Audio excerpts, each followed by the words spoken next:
Shivani Sharma, Assistant Professor at Biani Girls College. Today we are going to study about the factors affecting microbial growth. In the last part, we had studied microbial growth curve. So today we will study कि कौन से factors हैं जो microbial growth को affect करते हैं, जिसमें बहुत सारे फैक्टर्स आ जाते हैं, जैसे ऑस्मोसिस आता है, पीएच आता है, temperature, oxygen availability and radiation. So here today in this first part we gonna study about the two factors, that is osmolarity and second is pH. What is osmolarity? Osmolarity का मतलब है कि एक concentration of solute in solvent अगर कहीं present है, ठीक है. तो अगर एक बहुत वाइड रेंज ऑफ एनवायरनमेंट में कोई भी माइक्रोब या कोई भी ऑर्गेनिज्म अगर सरवाइव करता है तो उसे हम कहते हैं एक्सट्रीमोफिल्स. एक्सट्रीमोफिल्स का मतलब है कि उसकी एक्टिविटी रिज्यूम रहेगी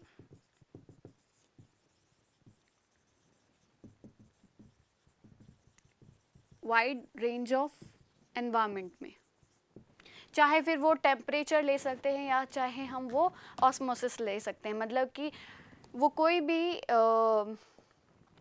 माइक्रो ऑर्गेनिज्म जो एक्सट्रीम एनवायरनमेंट में भी सर्वाइव कर सकते हैं, एक्सट्रीम सैलिनिटी में भी सर्वाइव कर सकते हैं और एक्सट्रीम टेम्परेचर में भी अगर सर्वाइव कर सकते हैं तो उन्हें हम कहते हैं एक्सट्रीमोफिल्स. अगर ऑस्मोलैरिटी की हम बात करते हैं या ऑस्मोसिस की हम बात करते हैं तो हमारे पास में दो टाइप के कंडीशंस प्रेजेंट होती हैं आउटसाइड एनी ऑर्गेनिज्म बॉडी. वो दो कंडीशन क्या होती हैं कि वो आइदर हाइपोटोनिक हो सकते हैं या फिर हाइपरटोनिक एनवायरनमेंट हो सकता है. दो टाइप के एनवायरनमेंट प्रेजेंट हो सकते हैं outside of organism body, that are hypotonic और हाइपरटोनिक. हाइपोटोनिक मतलब कि अंदर हमारी बॉडी के अंदर जो कंसंट्रेशन है उससे कम अगर यदि बाहर कंसंट्रेशन है या फिर वाटर का अमाउंट बाहर ज़्यादा है तो वो हाइपोटोनिक कहलाता है. अगर ऑर्गेनिज्म की बॉडी के बाहर कंसंट्रेशन हमारा हाई होता है, ठीक है, हाईली कंसंट्रेटेड होता है, तो वो हाइपरटोनिक होता है. अब माइक्रोब्स को कैसे अफेक्ट करते हैं? एज वी नो, जैसे कि हमने केस देखा हुआ है रेजिन्स का, जब हम उन्हें पानी में भिगोते हैं तो हमने देखा वाटर का कंसंट्रेशन कम होता है एज़ कम्पेयर टू रेजिन. तो वाटर जो है वो उस किशमिश या रेजिन के अंदर एंटर कर जाता है और उसे स्वेलअप कर देता है. तो सेम माइक्रो ऑर्गेनिज्म के साथ भी होता है. जब माइक्रो ऑर्गेनिज्म किसी भी डिफरेंट टाइप ऑफ एनवायरनमेंट में प्रेजेंट होते हैं जो डिफरेंट ऑस्मोलैरिटी का होता है अपने अंदर के एनवायरनमेंट से, तो आइदर उनमें श्रिंकेज होता है या फिर स्वेलन अप हो जाते हैं, ठीक है. उसके लिए उनके पास अडेप्टेशन है जो थोड़ी देर बाद हम डिस्कस करेंगे. सबसे पहले हम देख लेते हैं ऑस्मोसिस के बेस पे हमारे पास डिफरेंट टाइप्स ऑफ ऑर्गेनिजम्स हैं, जैसे कि एक्सट्रोमोफिल्स हो गया, हेलोफिल हो गया, ऑस्मोटोलरेंट हो गया और जीरोफाइल. हेलोफिल्स जो बहुत ही हाईली कंसंट्रेटेड एनवायरनमेंट में रहते हैं, यहाँ जहाँ सॉल्ट कंसंट्रेशन ज़्यादा होता है. यहाँ बेसिकली हेलोफाइल से मतलब halo means salt concentration, phil means loving, मतलब सॉल्ट लविंग जो ऑर्गेनिजम्स है या फिर जहाँ पे सॉल्ट हमारा कंसंट्रेशन ज़्यादा प्रेजेंट है, जैसे हमारा डेड सी हो गया, ठीक है, तो उस टाइप के ऑर्गेनिजम्स को हम कहते हैं हेलोफिल. They like high level of salt, जैसे कि उनको कंसंट्रेशन सॉल्ट का या सोडियम क्लोराइड का 0.2 मोलार से ज़्यादा ही रिक्वायर्ड होता है. एग्जाम्पल के तौर पे हम देखें तो हेलोबैक्टीरियम जो कि डेड सी में पाया जाता है. दूसरा होता है ऑस्मोटोलरेंट जो एक वाइड रेंज ऑफ ऑस्मोसिस या कंसंट्रेशन को वो बियर अप कर सकते हैं या सर्वाइव कर सकते हैं, ठीक है, जैसे कि हम एसोरियस या स्टेफाइलोकोकस ऑरियस का एग्जाम्पल हम ले लेते हैं, ठीक है. फिर थर्ड हमारे पास आता है जीरोफाइल. जीरोफाइल वहाँ पे जहाँ पे वाटर एक्टिविटी कम होती है. हेलोफाइल हम रेफरेंस ले रहे हैं सॉल्ट के बेसिस पे, यहाँ हम ले रहे हैं वाटर के बेसिस पे कि जहाँ पे वाटर एक्टिविटी कम होती है, वाटर लेवल कम होता है. डेफिनेटली जैसे हम कहते हैं हमारे एरिया को, जैसे कि जीरोफाइट्स भी होते हैं, उसी टाइप से जीरोफिल मीन्स जो dry area, dry environment loving जो माइक्रो ऑर्गेनिजम्स होते हैं उन्हें हम जीरोफिल कहा जाता है.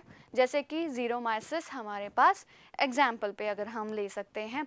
अब हमारे पास इनके देखा जाए तो कैसे ये अडेप्ट करते हैं इस टाइप के डिफरेंट ऑस्मोसिस वाले, डिफरेंट कंसंट्रेशन वाले एनवायरनमेंट में.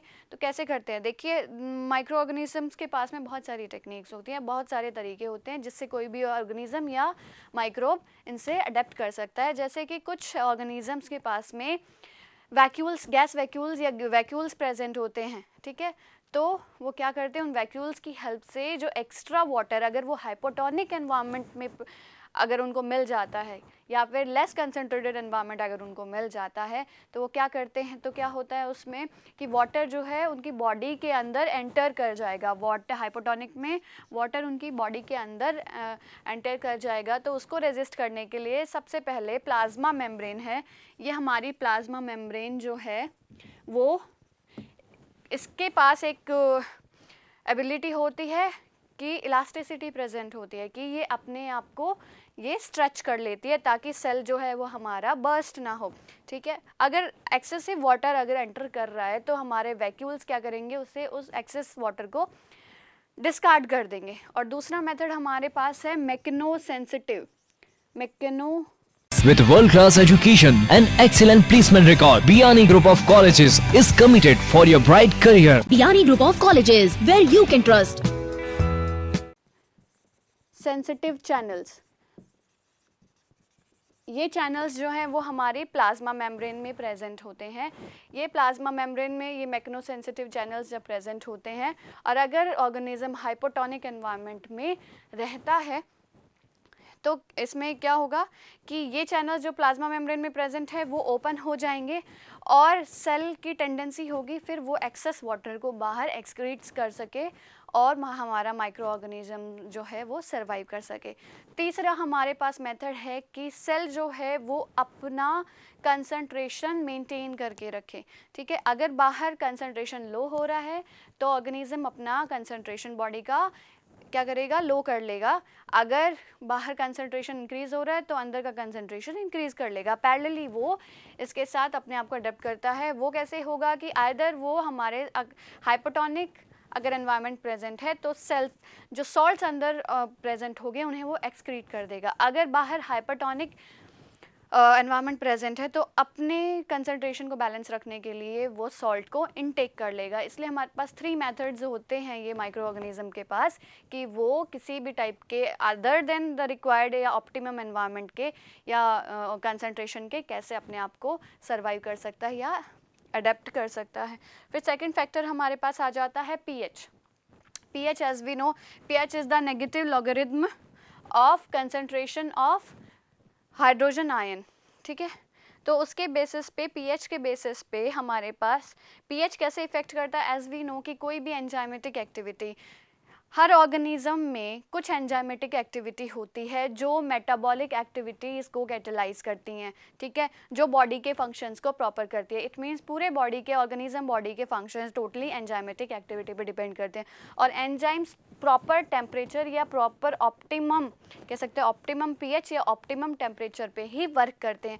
अगर उनका पीएच जो है वो इधर से उधर हो गया, कम या ज़्यादा हो गए, तो एंजाइमेटिक एक्टिविटी जो है उनकी सीज हो जाती है और वो आगे उनकी मेटाबॉलिक एक्टिविटी रुक जाती है और ऑर्गेनिज्म किल हो जाता है। तो उसके बेसिस पे हमारे पास 3 टाइप्स ऑफ ऑर्गेनिज्म हो जाते हैं, एसिडोफिल्स, न्यूट्रोफिल्स और एल्कलीफिल्स। एसिडोफिल्स जो एसिड लविंग माइक्रो ऑर्गेनिजम्स होते हैं, जो एसिडिक एनवायरनमेंट में प्रेजेंट होते हैं, जैसे कि हॉट स्प्रिंग्स हम ले लें, जैसे कि हॉट स्प्रिंग्स में प्रेजेंट होंगे।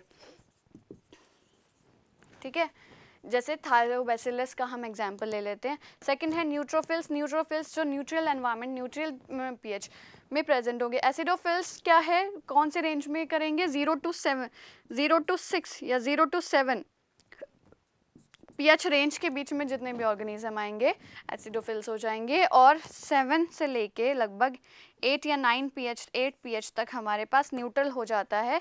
ठीक है, वैसे तो हम 6.5 से लेके 7.5 के पीएच को हम न्यूट्रल मानते हैं। अगर न्यूट्रल पीएच में अगर लविंग ऑर्गेनिजम्स हैं, न्यूट्रल एनवायरनमेंट में रहते हैं, तो न्यूट्रोफिल्स कहलाते हैं, जैसे एस ऑरियस, जैसे कि हमारे स्टमक में प्रेजेंट होते हैं। नेक्स्ट इज एल्कलोफिल्स जो एल्कलाई एनवायरनमेंट लविंग होते हैं, जैसे कि जितने भी ऑर्गेनिज्म हमारे सॉइल में प्रेजेंट होते हैं, जैसे कि नाइट्रोसोमोनास। ओके, ठीक है, thank you so much. If you have watched this video, please like and subscribe.